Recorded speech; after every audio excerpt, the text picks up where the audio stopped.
guys so much for coming. My name is Becca Willie, and I'm the affiliates chair this year. This year we kind of revamped the Food for Thought business model. Last year they were all in person. This year we're doing on demand. So we're going to have one in person per quarter, and then the rest of them will be available on demand on the website that you guys don't have to catch live. You can watch it at your leisure. So we really appreciate all of you guys coming today. Today's topic is 2023 real estate statutory updates and source of income as a protected class. So this is important topics. We have some amazing speakers, but before we get to that, I'm going to go ahead and let our sponsors introduce themselves. Hi, thank you guys for coming. And this one will actually also be recorded. It is also so you'll be able to see it or share it with people. I'm Christy Lister with Eminent Bank, Eminent Mortgage. We started a mortgage department about a year ago. So just changed banks, same person doing the same thing. Christy Lister. Scott Seaton, SLS Home Inspections, the home inspector with a heart. How do you keep a buyer client busy? We give them a scratch-off card for something to do while they're at the inspection. We give them a 96-page homeowner's handbook, and we give them a tape measure to measure stuff. The rest is up to you. Raymond Rao with National Title Solutions. We do the insurance for when you refinance or you sell your home. This year we're really big on education for our realtor partners. So if you guys are interested in building up or strengthening your social media game or learn a little bit more about the title insurance portion, we have some classes to teach you. Thanks, Ray with National Title. Morning, everybody. Joe Madrano with Loan Depot. Everybody on the count of three, say 580. 1, 2, 3. 580. That's the minimum credit score that we need to do a 3.5% down FHA loan. Everybody say 640. 1, 2, 3. 640. That's the minimum credit score we need for down payment assistance through IDA. Joe Madrano with Loan Depot. All right, everybody say white glove. Carol with White Glove Building Inspections. We've been around since 1990. We're a full-service home inspection company, both residential and commercial, and we provide all the ancillary services. I can hardly rename them all, but anyways, fully insured. Give us a call. Nope, we got to do it this way. Give us a call. Take care. Bye. Good morning. I'm Lisa Roushey from the Law Office of Lisa Marie Roushey. I'm the former affiliate chair here. I am a major investor. I've been in practice doing real estate law for about 20 years. I'm a sole practitioner out of Shorewood, and I hope you enjoy today. Good morning, everybody. Ron Engel from Engel Drone Solutions. For the last 6 years, we've been a drone-only service where we provided aerial photography. Today, we're announcing that we are now doing interior photography as well as 3D tours. If you're interested, come back, talk to me. I've got some nice swag as well. Again, Ron Engel, Engel Drone Solutions. Good morning, all. Thank you very much for coming out. I'm Gary Mueller. Among other things, the attorney for the association. Been fortunate enough to serve in that capacity for over 25 years, which just means I'm old.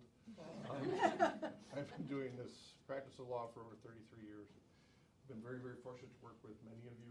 I hope to be able to work with you even more intimately and with your clients as well, and we'll be part of the presentation today. But once again, thank you very much for being here, and look forward to seeing you certainly today and down the road.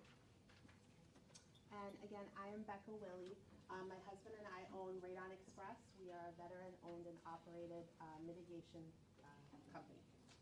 So thank you guys again so much for coming. A couple quick housekeeping things.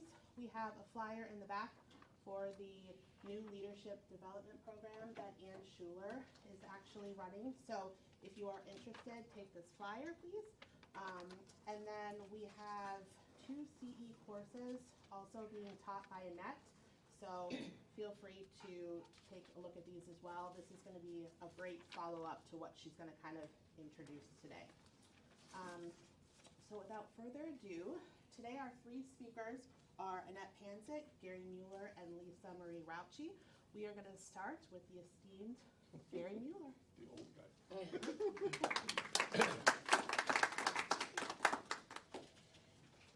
Thank you. I think they're letting the old guy go first because I might fall asleep. So, among other things, what we wanted to try to do today was to streamline some of the many things that have happened more recently, but then are planned for the new year. Just when you think the legislature hasn't done anything, sometimes they actually surprise you and do something. And then even more often you go, what were you doing? Why did you come up with that plan? That's one of the things I'm going to talk to you about today. In place now will be a new notary rule for those of us who also serve in the capacity as notary publics. It might be a little bit tangential to real estate, but we also know that many of the agents that you provide those services for your clients and for others. So that's why we're taking the time at least to explain a little bit about that today. So just because there wasn't anything wrong with the system before doesn't mean the legislature didn't want to change it, which is exactly what they've done. This is supposed to be effective January 1st. What happened was that when they were analyzing and getting ready for the kickoff for January 1st, someone actually in Springfield said, wait a minute, when we do these kind of things and change stuff and like add things, usually we have like a notice period and we have like hearings and things, and they realized that they kind of forgot to do that. So even though the statute says it started January 1st, it is highly likely that this will be effective in April or June. That would give them enough time, them meaning the legislature, time to get those procedural issues out of the way. So anticipate it will happen around April or June of this year. So if you are currently a notary, there are these certain things that have changed. As many of you know, sometimes I'm a little bit sarcastic and a little bit cynical sometimes.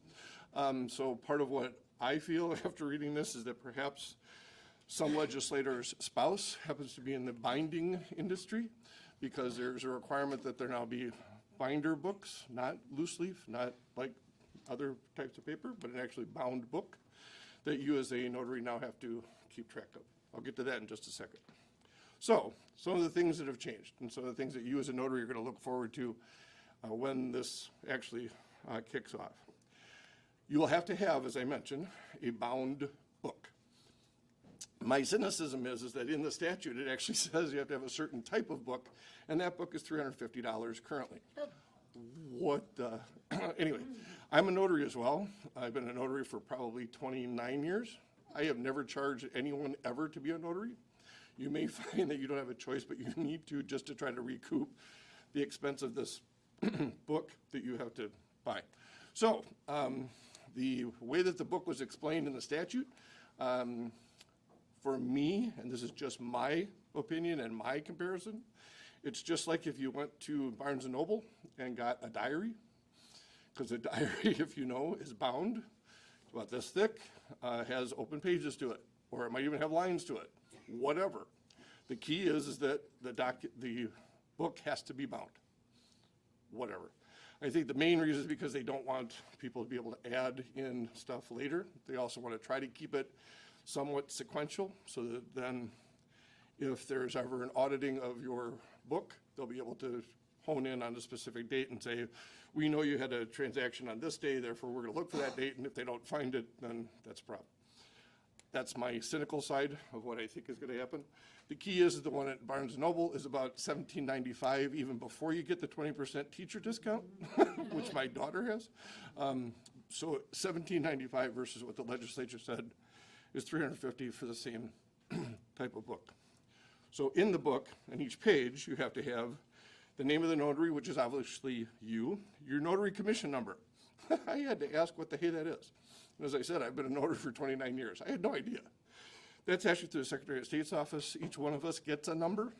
It's not on your stamp. So I had to call the Secretary of State's office to find out what that number was. The other person who might have that number, as each one of us knows, you need to be bonded by someone, some insurance company. That insurance company may have that number as well. So you're going to have to find that number, because that number then has to appear on each one of your pages.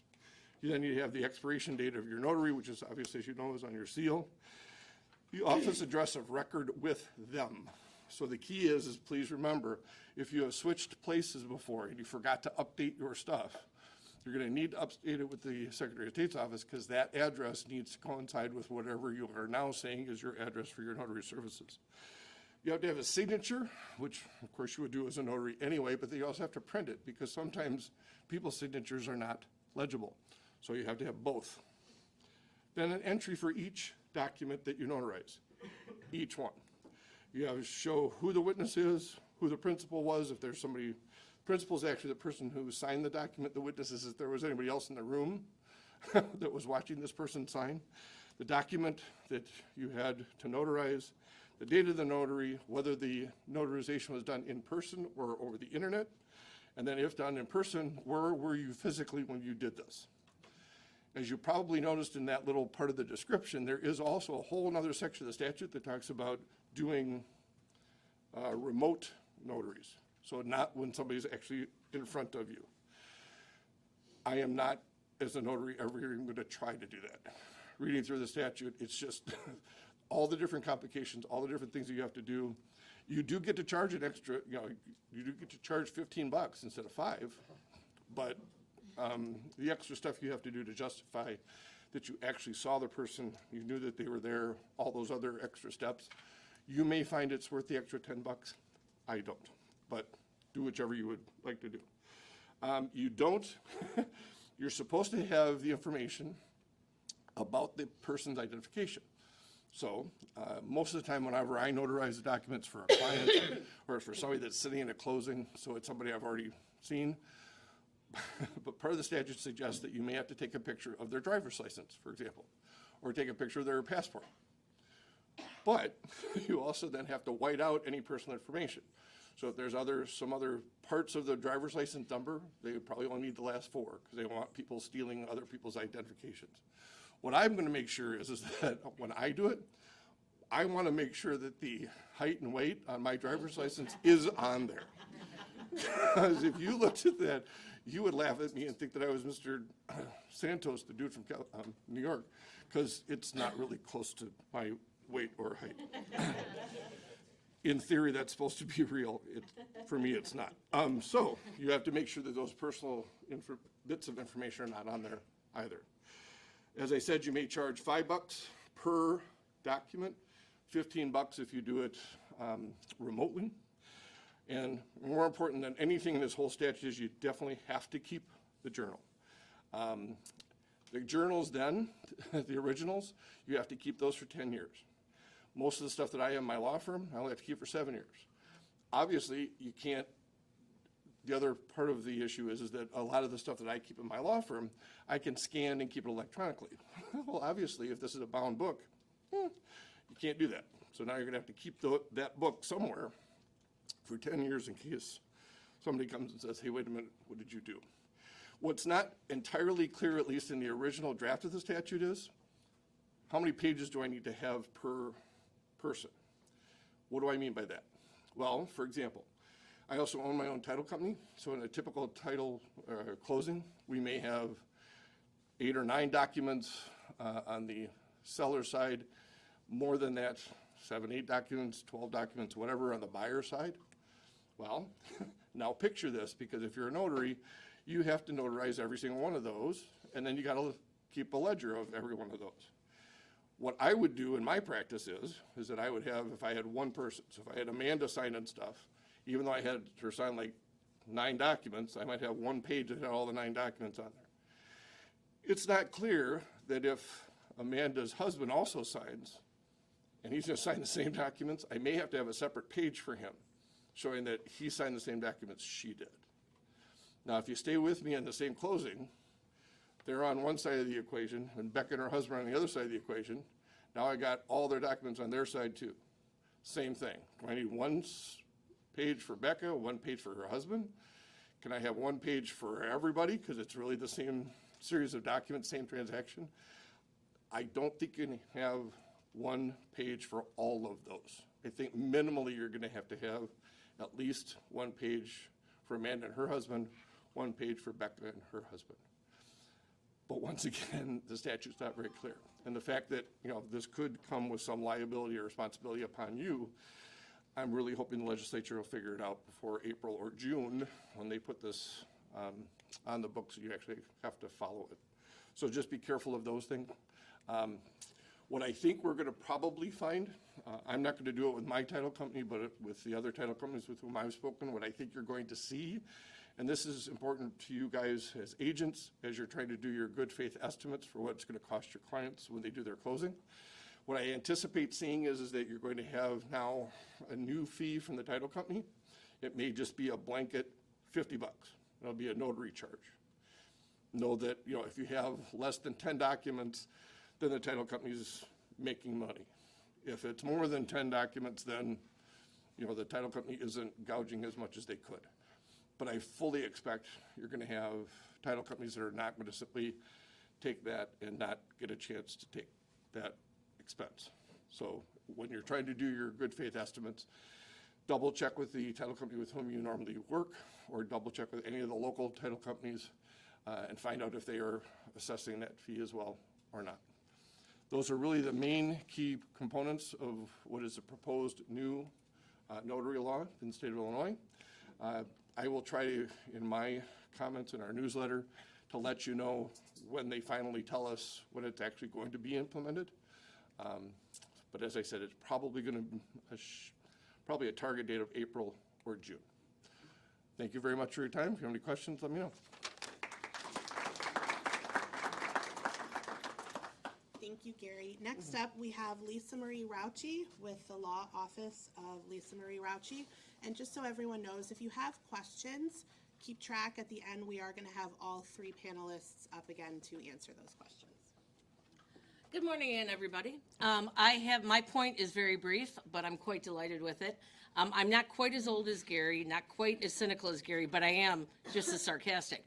So, my point has to do with what I consider to be the biggest scam in real estate, which is the fees that HOA and HOA management companies charge in order to get the documents.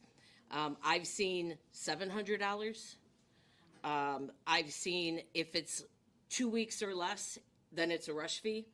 And fortunately, now the legislature has actually addressed that matter. And HOAs cannot charge any more than $375 for those documents. 22.1 has been amended. And it is only considered a rush if it is 72 hours or less. And then they can only charge an extra $100.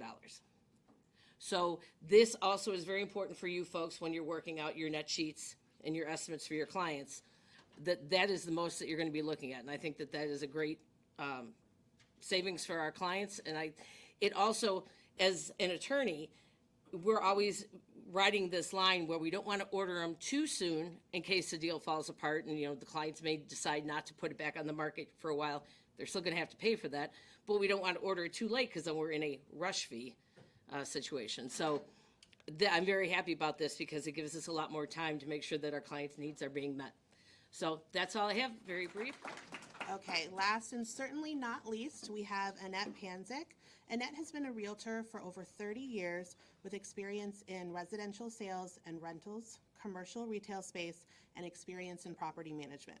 Before becoming a realtor, she worked in the rental industry as a leasing agent and property manager. She has been a licensed real estate continuing education and pre-licensed instructor for over 15 years. Annette is currently an adjunct professor at the College of DuPage, teaching both the pre-license and post-license curriculum, which she authored.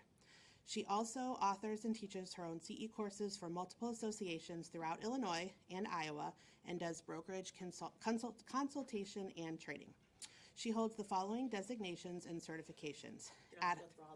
A lot. There's a lot. Annette is extremely impressive, and in her spare time, she spends time with her adult daughter with autism and practices Taekwondo. So she's dangerous as well. Join me in welcoming Annette. Thank you, guys. All right, so I'm going to try to figure out how to get the PowerPoint up here. There we go. Hopefully I didn't mess up anything. Nope. Okay. All right, so let's go here. All right, I'm going to move to the side a little bit because I'm so darn short that, you know, you're like seeing this. You know, I feel like Wilson, remember from, you know, what was it, Home Improvement? So I'm dating myself. All right, so as you may know, as of January 1st, the Illinois Human Rights Act was amended to now add source of income as a protected class for real estate purchases. Now, it only affects real estate purchases, just so that you are aware it is specifically about that. This is going to affect, not purchases and rentals, I should say, so real estate transactions, I should say. So it's on purchase and on rentals. And you might go, what, whoa, source of income for a purchase? Yes, housing vouchers can be used for a purchase. It depends on the housing authority and if they're participating in that portion of the program or not. I'm not going to get too much into that, but just know that they are available for that as well. But it has to go hand in hand between the lender and the housing authority. All right, so why did this change? Well, what was happening is, and just so you know, those of you who have maybe done business in Cook County or in Naperville, you know that source of income has been protected for several years in both of those areas, as well as like Urbana was also one of the areas. But the thing became that, and everywhere else, a landlord could just go, nope, not even going to consider a voucher. Too bad, so sad, go find something else. And so what we were finding is tenants were not able to find housing. And this became a problem. And as you're going to see, a voucher holder can actually lose their voucher if they don't find housing within a specified period of time. So what we had is now people were either forced to go, and now if they were approved, let's say, with the Housing Authority of Joliet, and they couldn't find something, now they had to go get approved in either, by DuPage or by Cook in order just to find some place to live. So, and the other problem that was happening, that was, part of this, was landlords were going, well, you know what, yeah, I got this housing voucher one, but let me just wait and see if I get something better that comes in. And that was also creating a problem as well. So what is source of income? Source of income is defined as the lawful manner in which one supports themselves and their dependents. It's as simple as that. It could include families with a housing voucher. It could include a veteran. Veterans do have, there's housing vouchers available through the Veterans Administration that go in conjunction with the local housing authority. And these are great. These are usually a little bit higher than what the normal payment standard is. And each veteran gets their own counselor. Now, keep in mind, everybody who has a voucher has a housing counselor, but those housing counselors have a large load, where the veterans have separate housing counselors. So that's a real nice program that they have. Somebody who gets alimony, it could be a single mother or father, who's using child support or alimony. Seniors, those with disabilities that either have SSI or SSDI, which is Social Security income or Social Security disability income, or anybody using rental subsidy to flee some type of domestic violence. So what I'm going to focus on is the housing voucher program. Now what I'm going to do is if you think of the Titanic, right, they only saw this much. The rest was way below. So I'm covering this much today on housing vouchers. I'm going to remind you guys at the end of this, next week, I'm doing 3 hours just on housing vouchers. That's how complicated this can be. So, as I said, I'm touching on this. Next week we'll get way below the water. So first off, a housing voucher program, what this is someone who's been approved for a voucher, they can now use this voucher to have a subsidy, think of it as a subsidy for their rent, all right? Let's say they get a voucher in the Housing Authority of Joliet, and they're here for 1 year, and they want to move, let's say, to LaSalle County. They can go ahead and take that voucher and port it to LaSalle. They can port it to anywhere in the entire United States. Now, the difference may be they're not going to get the same amount of rent, because each zip code has their own amount that's considered. So I'll get a little bit into that today. Properties do have to meet certain health and safety. Think of it this way. It will pass FHA or VA. It'll probably pass the housing authority. They're just looking at health and safety. They couldn't care less if there's purple, walls with yellow polka dots and stains in the carpet. They don't care. It's all about health and safety. All right? So an owner would have to agree to participate in the program, but the whole thing is they have to agree to go, per the source of income now change, they have to agree to at least go through the motions. They might not get approved, the property might not be approved, but they at least need to go through those motions. And as I mentioned, it can be used to purchase a home. All right, So what are the benefits for landlords? Well, every month, now think of back to COVID. Many tenants, right, lost their job. So everybody, how much was somebody getting if they weren't on a housing voucher? How much was the landlord getting when that tenant lost their job for rent? Zero, right? Guess what? If they had a housing voucher recipient living in that property, they got at least the amount of the subsidy. And if the tenant reported to the housing authority that, hey, I lost my job or my income has been reduced as a result of COVID, then the housing authority now recalculates their amount that they're responsible for, and now the landlord gets more for the subsidy. Wasn't that wonderful? So instead of being left with nothing every month, now you at least got something, or maybe the entire thing. Decreased vacancy rates, reduced turnovers. I like to remind the landlords that I work with, because I still do a lot of rentals, that every single time that property is put up for rent, they've got to pay me. They've got to clean the property. There's usually some vacancy in between tenants, not always, but we're going back to a normal rental market is what I'm starting to see. So there's going to be some vacancy in between tenants and things like that, and that costs money. Housing voucher recipients don't like to move. One, because it's a process. It's not just a short little thing. It's a process that they have to go through. And it does make it so that, and it's expensive to move, right? Any of you have moved or, talked to your clients about how much it costs them to move. We're talking usually hundreds, if not thousands of dollars just to move from point A to point B. So normally this is going to be something that just isn't feasible, and so they're going to stay where they're at. One of my friends, one of her clients has somebody who's been there on a voucher for 20 years. So imagine how much they've saved over time just in that. All right, other thing, no-cost property inspections. I don't know about you guys, but I have had to deal with tenants that don't want anyone coming in. So what happens? The leak under the sink keeps leaking, now damages the vanity or the kitchen cabinets for that matter, and now there's mold. And so now, 2 years later, when the tenant moves out, you see all this damage that happened, which could have been prevented had there just been an inspection of the property. So every year at no cost to the landlord, the housing authority is going to do an inspection on the property. In certain circumstances, they can upgrade the property with money from the state, and there's always somebody looking for a property that has a voucher. So real briefly, how the program works is all the money starts at the federal level at HUD, goes to the PHA, which is the Public Housing Authority, and then from there down to the landlord. So the housing authority, they oversee the program. They're going to conduct inspections and approve the leases and the participants in the program. You're going to see in the handout that I put together for you guys is several of the different public housing authorities in the area. So the Housing Authority of Joliet obviously covers, now it doesn't just cover Joliet, it covers all of Will County plus Maywood. Don't ask how Maywood got in there, I don't know.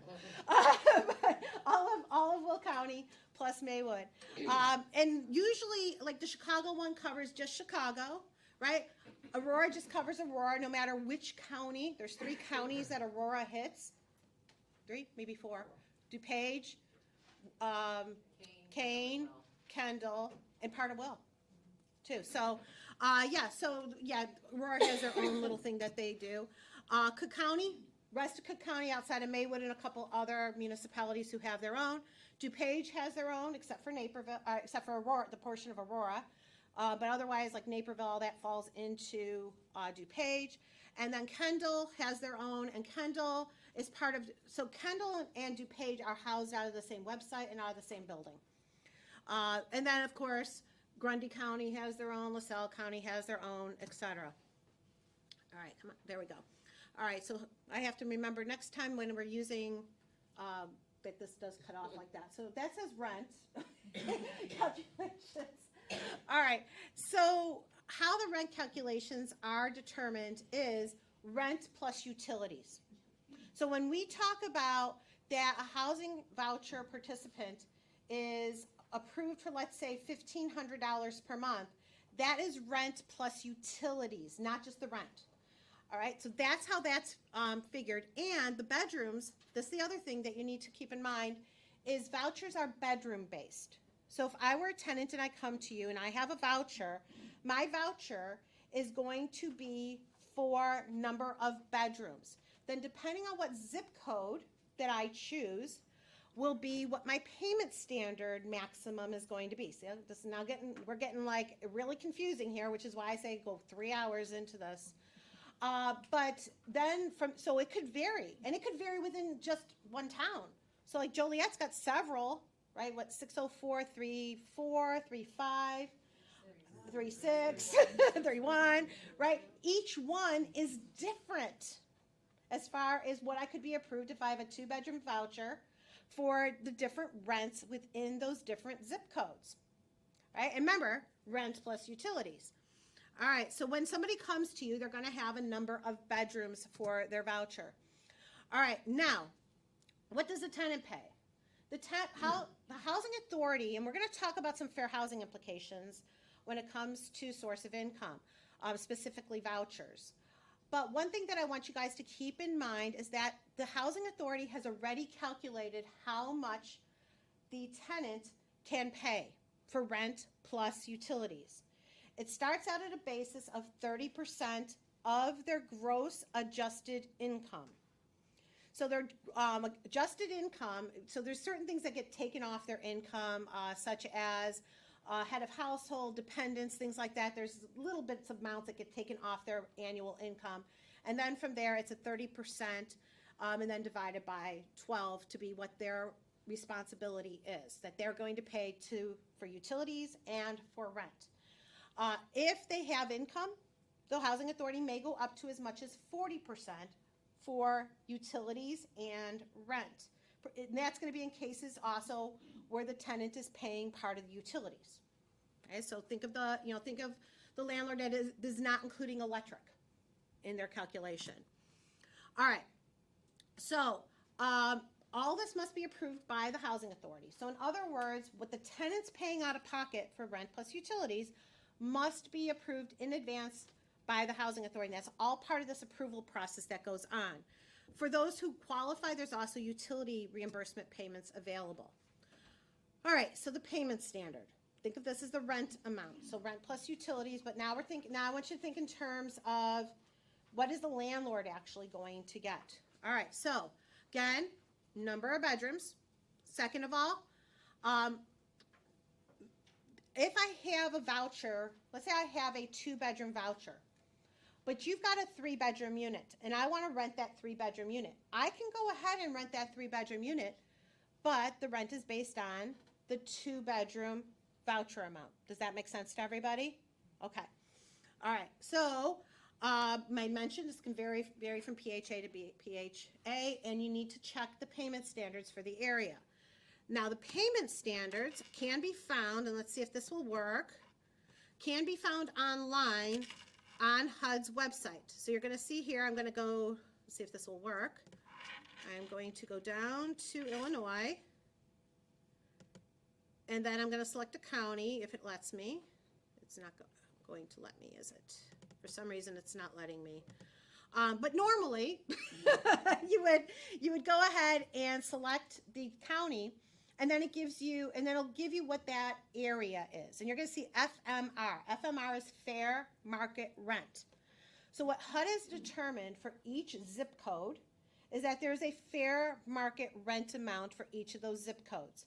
What's that based on? That's based on what they know that exists for rents in those areas for that number of bedrooms. Now, what do they take into account? I get this all the time. Do they take into account that this is a single-family home versus a 2-bedroom apartment or a 2-bedroom condo or a 2-bedroom townhouse? Nope. They don't take that into effect at all. It's all 2-bedroom is a 2-bedroom is a 2-bedroom. Doesn't matter what type of property it is. Doesn't matter that one has 1 bath and the other one has 2 baths. That doesn't matter either. One has a basement, the other one doesn't. Doesn't matter. A 2-bedroom is a 2-bedroom is a 2-bedroom. So it does kind of skew things a little bit. You will find that happens. But as I said, you can look it up easily on HUD's website. So let me get this, see if this works here. I might have to go, there we go. All right, so the tenant, if the utilities are not included, the tenant is going to be responsible for paying their portion of the utilities. And then that is going to be deducted from, you got it, the fair market rent. Right? So we got the fair market rent. And here, let me grab my calculator, otherwise known as my phone. So if you want to play along, take out your calculator, aka your phone. All right, so let's say that the rent is $1,500. The payment standard is $1,500, but the tenant has to pay. We'll just say electric, just to make it nice and easy. So each PHA has their own utility schedules. So the utility schedules are published usually on the PHA's website. If not, I know Grundy does not have anything on their website. With Grundy, you would have to call Grundy and have them, ask them what are the utility schedules. They may send one over to you. Gosh, I'm dating myself. And they may, not. It depends. They may just tell you over the phone what it is. So let's say that the payment standard is $1,500, and let's say that they've set the amount for electric to be $50. Usually I find it runs somewhere between $47 and $57, but we'll just say $50. So I'm going to subtract from $1,500, $50, which gives me $1,450. So depending, now this is where it gets real messed up, depending on the tenant and their income, the rent could realistically be reduced. So the offer of rent from the PHA to the landlord could realistically be reduced to $1,450. But if the person has some type of income, it might be increased all the way to the maximum of that payment standard, which would be $1,500. Okay, so it is going to vary oftentimes from tenant to tenant, which is different than public housing. So the difference, there's public housing vouchers, and then there's the Housing Choice Voucher Program. They are different. So this Housing Choice Voucher Program is income-based. So a lot's going to depend on the person's income. And you're not going to know the amount that's going to be the exact amount until the tenant identifies a property, and then what's known as the RTA packet. So that packet goes to the housing authority, and then they do the inspection, and then after they do the inspection, they will say to the landlord, here is our rent offer to you. This is how much landlord you're going to receive in all this. I'm going to take, at the end, I'm going to take all kinds of questions, because I know you guys are going to have all kinds. Hopefully I'll get to a lot of them, but we'll see.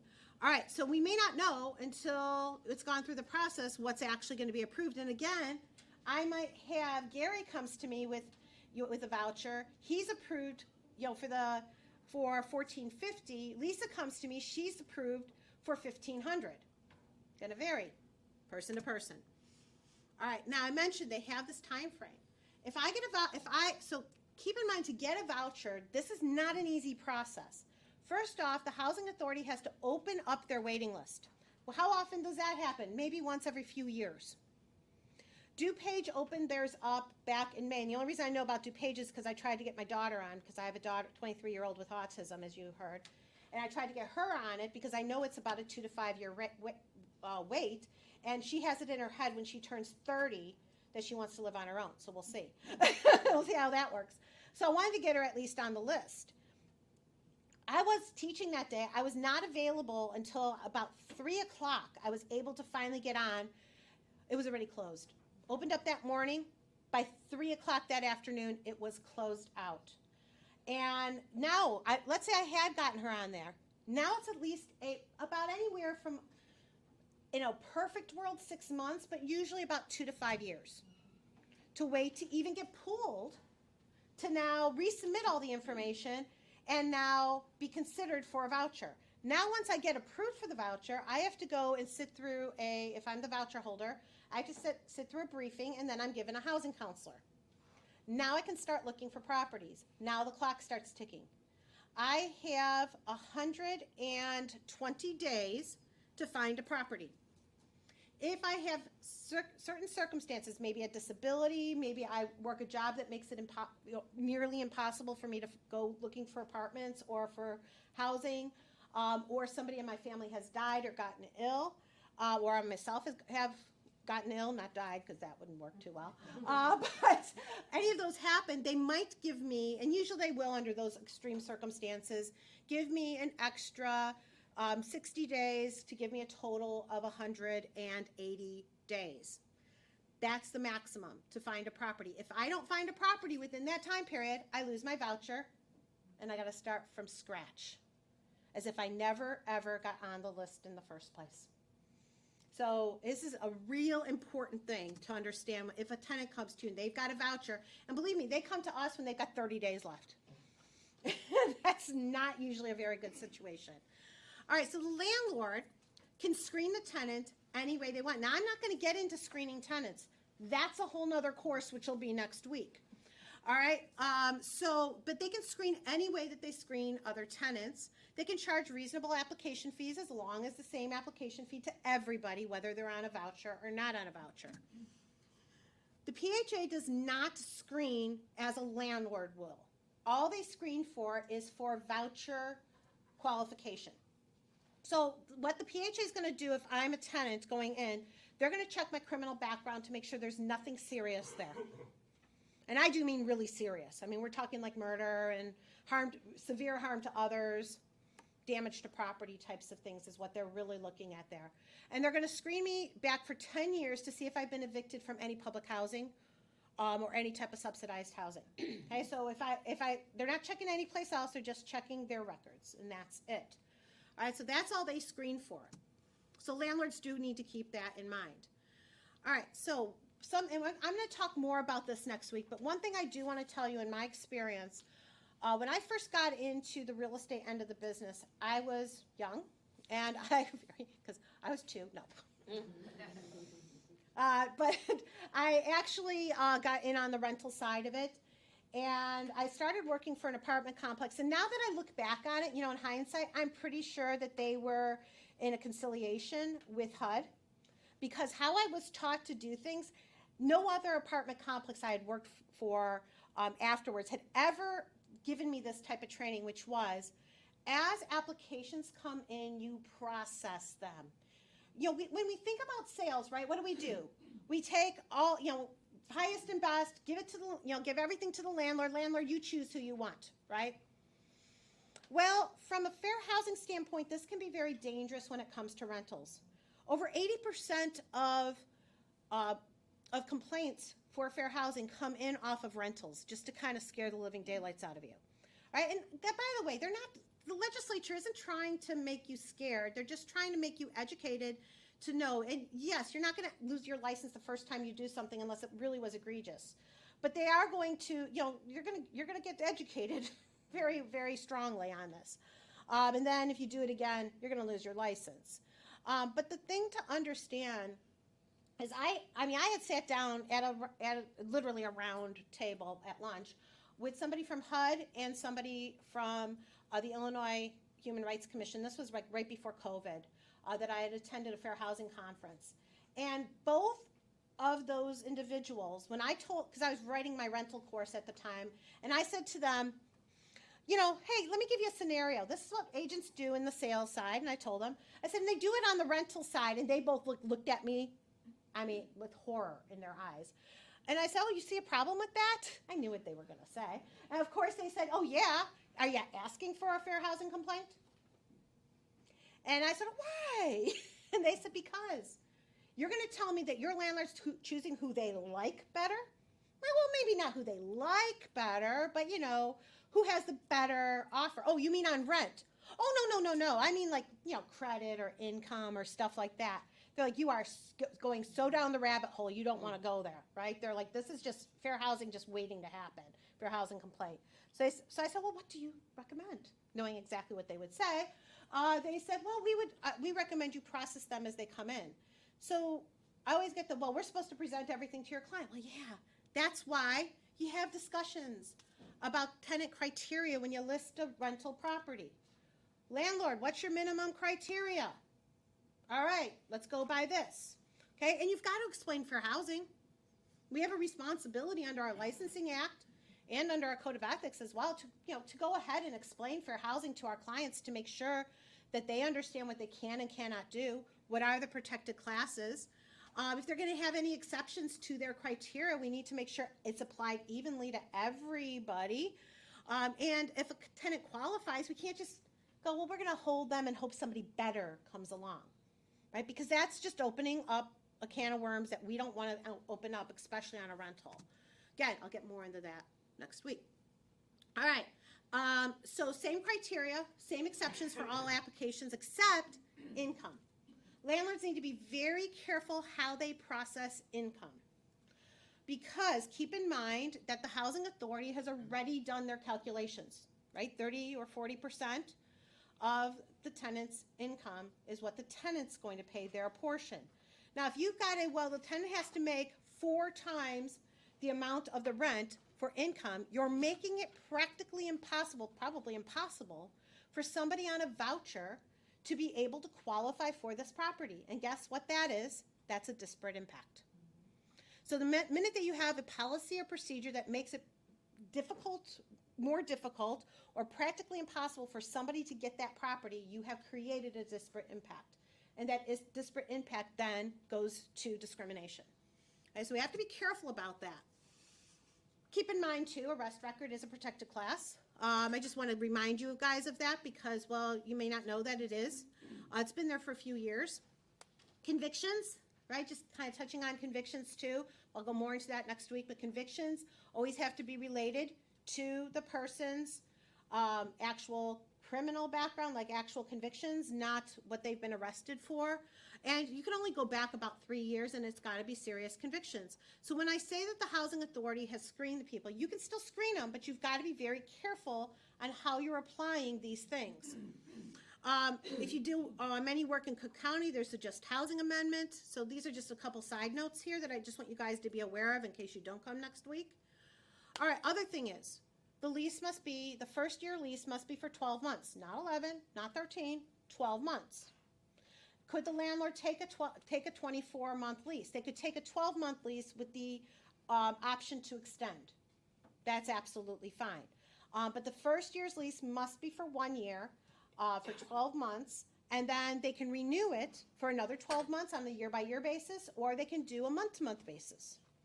And I've had the question, could they, let's say they take a housing voucher recipient, starts February 1st, but they want the rest of the ones, like they want it to end March the next time around. Could they do a 13-month lease the next time around? No, but they could do a month-to-month, and then after a month, do a year lease. That's absolutely fine. They can do that.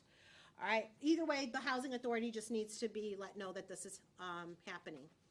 Now, what I saw a lot in Naperville, and I've seen it in Cook County too, is landlords going, well, we only want an 11-month lease. Why do you think that was? To get out of this, right? To say, well, we're requiring an 11-month lease from everybody, or a 13-month lease, or a 2-year lease from everybody, so we don't have to take the voucher.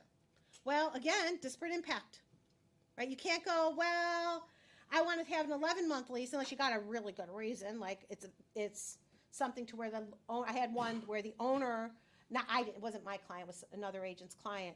The owner moves back for 1 month every single year. Why, I don't know, but they do, and they rent it out furnished. Well, it has to be vacant, so this isn't gonna, it wouldn't even apply to that because it has to be a vacant unit, first and foremost. But you can't do something to get around this whole requirement. Okay, so again, always got to think of disparate impact. Now, what if they come back, what the Housing Authority does come back and say $1,450, and the landlord says, no, $1,500, not going to do a penny less than $1,500. Housing Authority says, well, we're not going to do a penny more than $1,450. So now, could the landlord say, no, I'm not going to rent to this tenant? Yes. They can certainly say, no, I'm not going to, but they better not lower that rent for anybody else. In other words, if somebody without a voucher comes in and says, well, will you rent me this property for $1,450? And the landlord goes, sure, no problem. Guess what? That was discrimination. Unless, of course, they went back to the housing voucher recipient and says, you know what, we'll now lower it to $1,450. Then I would say that would probably be okay. But, you've got to, look at this as if I would do it for one person but not for another, and it's because of that person's source of income, that's discrimination. Right? And remember, we don't have to, when it comes to discrimination claims, there doesn't have to be intent. If it looks like a duck and quacks like a duck, it's discrimination, right? If it looks like it, acts like it, seems like it, it probably is, right? It doesn't matter if the person goes, well, I wasn't discriminating. I didn't plan it. You know, that wasn't something I planned. Well, you lowered it for somebody else. You didn't lower it for this person. Or repairs. And I'll get into that in a minute. So if I'll do repairs for somebody else, but I won't do repairs for the housing authority, going to be considered discrimination. Okay? And no matter what, even if the property's been denied or the owner's been denied, because the owner can't be behind on their property taxes and they cannot be behind on their mortgage. So they can't be in foreclosure or pre-foreclosure. If they are, the property will not be approved for a voucher. You cannot advertise no vouchers. Right? So very simple there. So the RTA, or what's known as the tenancy approval packet, that goes in once the tenant finds a property. They're going to supply the landlord with the RTA. Then they're going to take that the landlord's going to fill out that packet in its entirety and leave nothing blank. And then the landlord said, and along with that packet goes ownership verification as well as bank account information. That's then going to go back to the housing authority, from the landlord to the housing authority, not from the landlord to the tenant to the housing authority. You don't want to do that because it's got social security numbers, bank account numbers, things like that. Goes straight to the housing authority. Some housing authorities are wonderful and they have it where you can upload it on their website. Other ones are you're going to have to either fax it, email it, which I would not recommend, emailing it, or dropping it off or sending it in the mail. Again, I would not send it in the mail unless you're overnighting it. All right. Background checks done on all owners. Process for this takes about 7 to 10 business days-ish, give or take. Once approved, the inspection is scheduled. Okay? Now, what if another application comes in the meantime? We don't know. I can't tell you what the guidance is at this point.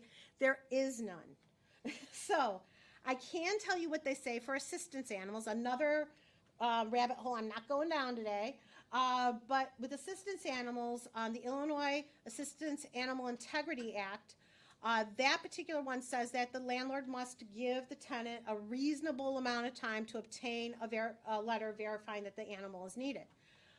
So that said, do I think that that would be applied here? I don't know, Lisa, what do you think?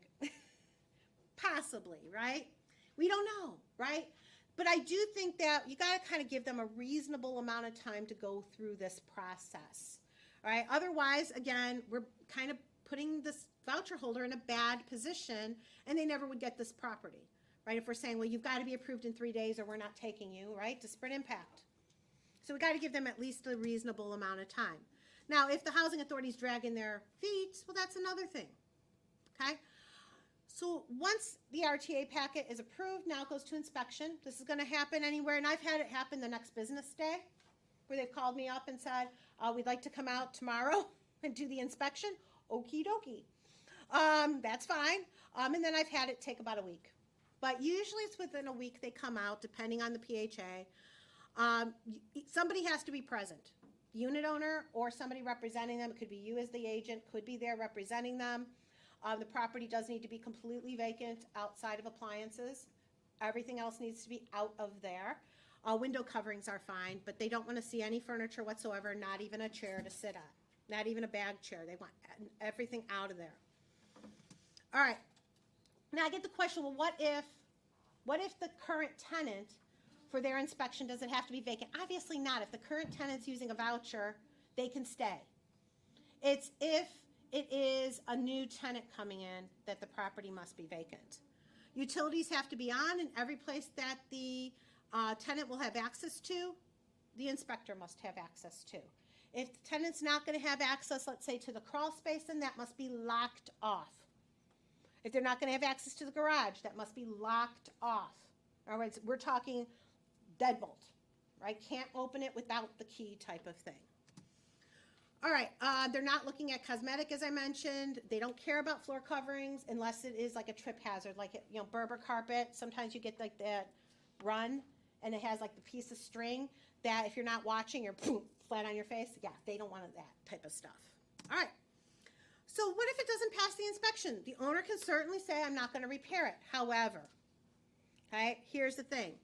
If you're going to repair it for another tenant or for, let's say, a municipality's inspection, you can't go, well, I'm not repairing it for the housing authority, but I'll repair it for the municipality or for another tenant. Other thing is, if there is something that comes up that's health and safety, because remember, this is a health and safety inspection, you need to have your client call their attorney. And I have had this conversation with several attorneys who have all agreed with me that, yeah, have them call me because this is serious here. They now know about a safety or health risk. They're having a tenant move into this property knowing this health and safety risk. And if they're not disclosing it to this tenant, is there possible liability? And even if they do disclose it, depending on the issue, and that tenant or guest gets hurt, they could very well sue that landlord. Okay, and here's Lisa going, So, I mean, I want you guys to think about that, right? So here now, and by the way, our licensing act and our code of ethics says that if we know of a defect, a material defect, health and safety, we've got to disclose it. This isn't just for sales. We tend to think that everything in the licensing act is all about sales, but it's not. It applies to rentals just as much as it applies to sales. And so we got to disclose this now. And we got to let that landlord know, hey, we've got to disclose this as well. So got to have them talk to their attorney. All right, so like I mentioned, once that inspection's done, housing authority comes back and says, here, landlord, here's how much rent we're going to give you based on the utilities that are included or not included in this property. The rent to the landlord is not, and sorry, this is so dark. The rent to the landlord shouldn't, I shouldn't say shouldn't, it can never exceed the actual payment standard. So if the payment standard for this property, for this number of bedrooms is $1,500 per month, the rent offered to the landlord will never exceed $1,500. That's going to be the maximum that they're ever going to get. Okay, now I shouldn't say ever going to get. There is an exception here. All right, so as I mentioned, if utilities are not included, then it will be reduced based on that utility schedule for that PHA. Okay, so tenant plus the PHA together are going to be what's being paid for rent plus utilities. All right, tenant has to qualify based on their TTP, which is their total tenant payment, that rent plus utilities. So what if the landlord disagrees with the fair market rent offer? They can say, nope, don't want to take this, sorry, goodbye. Or they can say, you know what, we'd love to take this tenant, will you reconsider the rent? At this point, comps would need to be supplied to the PHA, who will then supply them to HUD. And by the way, not just for this type of property. So if this is a 2-bedroom, I'm going to pull from the MLS all the 2 bedrooms and do an average of all the 2 bedrooms that have rented within the last 6 months in this zip code. And then I'm going to give that to the PHA, who's then going to give it to HUD, and then HUD might reconsider the payment standard for that zip code, for that number of bedrooms. They're not always stuck on that amount. They do revise them every October 1st, but I know in DuPage last year they did a new one effective January 1st of last year, and then the middle of the year they adjusted them again because rents were just going up so high and nobody could find a property that they could qualify for getting a housing voucher. So yes, it can be adjusted, but it is a process and it does take a little bit of time. Okay, but again, no, they don't have to do this. They can say, nope, we're not taking it. All right, can anybody else, including the voucher holder, pay anything extra to the landlord? No. You're going to have tenants that will say, so you got your rent's $1,800. The payment standard's $1,500. They come in and say, well, we'll pay the extra $300 on the side. Nope, it is illegal to do so. Okay, the landlord signs a HAP contract, which is the Housing Assistance Payment Contract, which says they are only collecting this amount from the tenant every single month. And the rest is going to come from the housing authority. And if they agree, they're not going to take anything else on the side. So they are already agreeing in advance to this. And the tenants also agreeing in their agreement with the housing authority that they are not going to pay anything other than what is approved by the housing authority. All right, so it is completely illegal to do anything outside of this. Now, what if there's like a garage and it's a detached garage? Could a landlord theoretically say, well, the garage is a separate lease. So it's a detached garage. It's not attached to the property. There's no direct access to it from the unit. The landlord could realistically say, if you want a parking space, I'm going to charge you an extra $50 a month. Now, it's got to be fair market rent for that garage space. I don't think $300 a month is going to be fair market rent for a garage space, right? So you better be able to justify it and that you're not doing something on the side. You can't say, well, you know what, there's a dishwasher, but I'm going to charge you an extra $50 a month for the dishwasher. No, that's in the unit. That's got to be included in whatever the offer of rent is. But, again, separate things could possibly, use of the shed could be a separate amount, but it's got to be a separate lease. Cannot be part of this whole, of the lease of the property. It would have to be something separate. All right. And they can't pay for anything. So let's say the tenant says, well, I want to pay an extra $50 a month to the landlord. Well, that would have to be approved by the PHA unless it's for that garage space, which they would not normally get, okay? So the lease paperwork. The landlord and the PHA are going to sign the housing assistance payment contract, and then the tenant and the landlord are going to sign the lease, and then there is a specific HUD addendum that must be attached to the paperwork. Again, that's for next week. So the lease and that, and the landlord can use their own lease. That's absolutely fine. All right, again, 12-month for the first year. After that, it can go month to month or year to year. All right, disclosures have to be included if they are required. So remember, like built before 1978, we've got to have a lead-based paint addendum. If there's elevated radon that has not been mitigated, then there would have to be a radon addendum, and it's probably not going to pass the PHA anyways, if it has elevated radon. Remember, you don't put a radon disclosure if there is no elevated radon that has not been mitigated. That is not necessary on a rental. All right, the security deposit. That is paid directly by the tenant. The housing authorities do not pay security deposits. So it is up to the landlord to determine the security deposit that they want and collect that along with the tenant's portion of the first month's rent directly from that tenant. Okay, and then you've got to follow all the security deposits regulations and stuff, which I won't get into today. All right, then it will take, I always let my landlords know it's going to take about 3 weeks-ish for them to get their first month's rent portion from the housing authority. After that, it will come like clockwork every single month on the first day of the lease. So if the first day of the lease is the first of the month, every single month on the first day of the month, they're going to have a direct deposit from the government into their account. And that's basically how it works. So just kind of break it down for you, and I do have more. PHA issues the voucher. Tenant chooses a unit. PHA screens the property owner. PHA then inspects the unit, determines the rent, tenant signs a lease, PHA signs a HAP contract, and the tenant gets to move in. Yay! All right, so what do the landlord has rights to now enforce their lease, okay?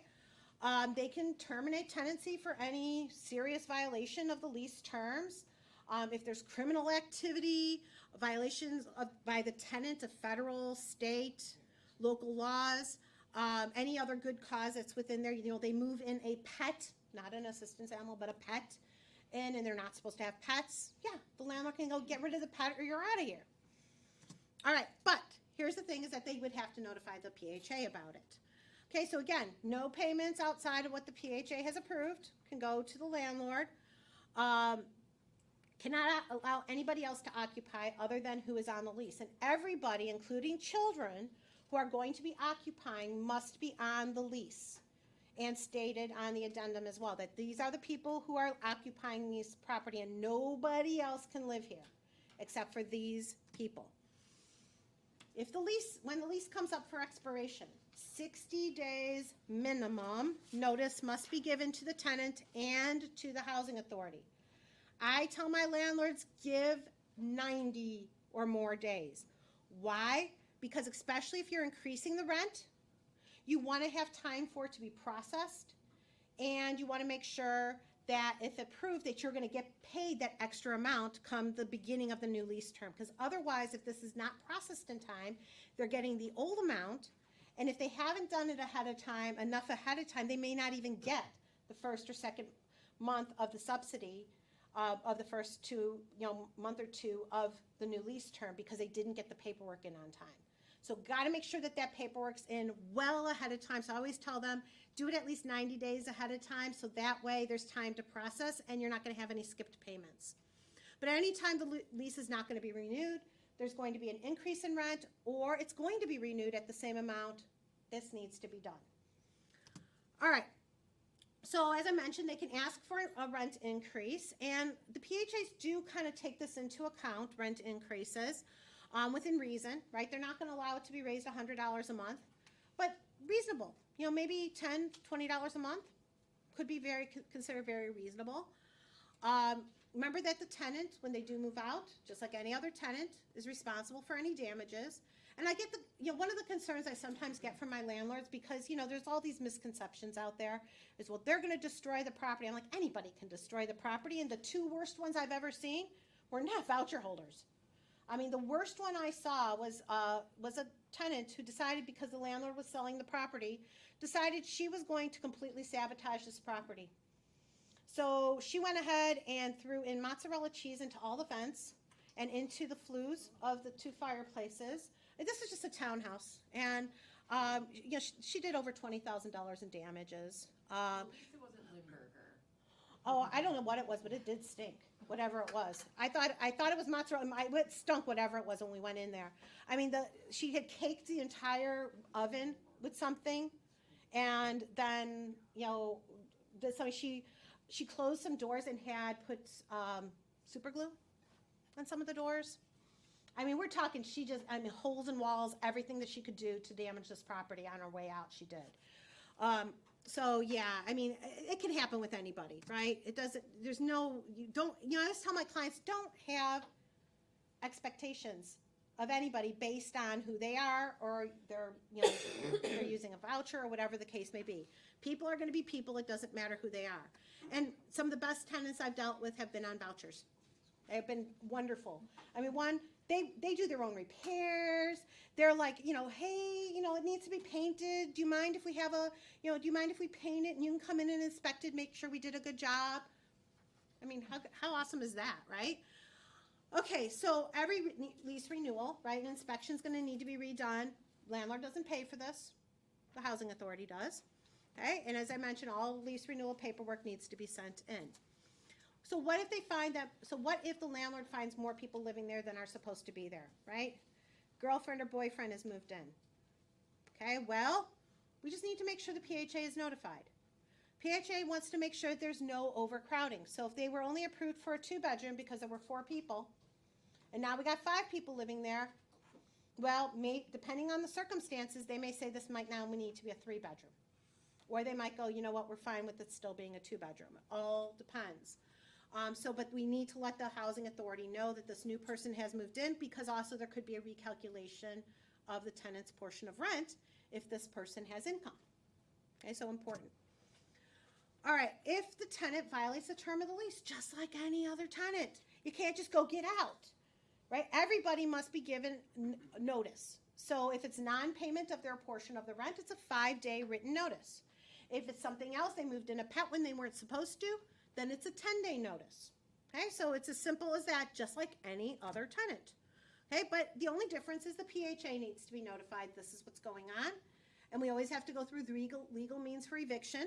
Can never self-evict, cannot go turning off utilities, cannot go locking doors to keep them out, can't do anything like that. It's illegal in all of Illinois to do that to any tenant. So just need to know, got to go through the legal means for that. And if the tenant damages the property, well, that's why you collect a security deposit. And if it's beyond the amount of the security deposit, well, then you go ahead and you take them to court for that, right? So it's as simple as that. Again, though, here's the kicker, and this is the great thing. With any other tenant, right, you're going to take them to court, and you might collect, probably not. It's been my experience, probably you're never going to see the money. But with the housing authority, you now notify the housing authority. The housing authority comes in, does their inspection, and goes, oh my goodness, they destroyed this property. Guess what? This voucher holder now is losing their voucher unless they get in there and fix it. So they can lose their voucher over this. And if a landlord reminds them that, hey, I'm going to have to let the housing authority know about this if you don't come back in here and fix these things you broke, or compensate us for it, then guess what? They can lose their voucher over this. So it is important that that is, now, I want you guys to understand there is a difference in excessive damage, right? Cleanliness is not considered damage as far as the housing authority is concerned.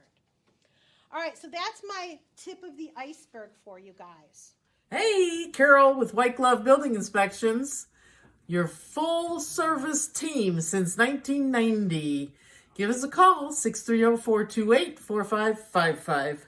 Hey, As a sole practitioner who has spent almost 20 years focusing entirely on real estate, I strive to provide professional service with personal attention both to your clients and to you. I look forward to working with you. Hi, I'm Jim Slack with Advocate Insurance, your Medicare and senior insurance specialist.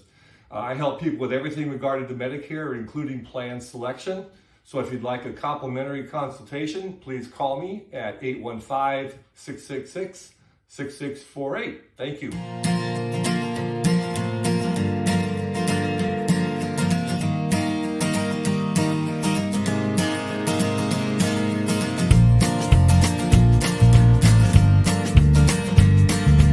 Joe Madrano from Loan Depot, and my goal is to be your trusted brand in mortgage lending, credit, and financing. I strive to provide my clients with timely and relevant information so that your clients can make powerful and informed decisions about owning. Carrington Title Partners is partnering with you to support realtors while providing a smooth, confident, and professional closing for your clients.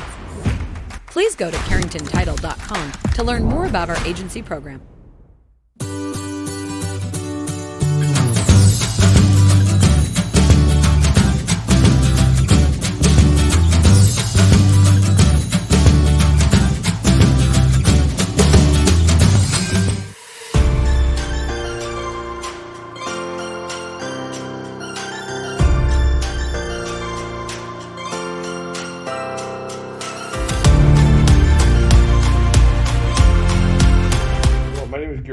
I've been the attorney for Three Rivers for over 20 years. I'm currently a major investor with RPEC. Our office works to close deals. Please allow us to work with you, and on behalf of your clients, please reach out at 815-725-7300. Thank you. Hi, I'm Christy Lister. Many of you know me, but I'm a mortgage lender at M&M Bank, and I'm here for all your mortgage needs. If you have any questions or your clients do, please don't hesitate to reach out. Enjoy your food for thought, and I look forward to getting to know everyone. Thank you and have a great day. Hey guys, Ray Manuel here with National Title Solutions. We do the insurance for when you refinance or you sell your home. We're a proud affiliate for the Three Rivers Association, and we just want to give a shout out to all the realtors out there and all the other affiliates. I hope you guys are having a great new year. See you guys at the next event. Do you want to get more buyers to the closing table? This is Scott Seaton, SLS Home Inspections. Are buyers stressed out when buying a new home? Of course they are. We are experts at stress reduction. Try us once and see the difference, or schedule online, slshomeinspections.com. Hi everyone, Ron Angle from Angle Drone Solutions. For the last 6 years, you've known us for our aerial photography work. Today, we're adding 3D tours and interior photography to our portfolio.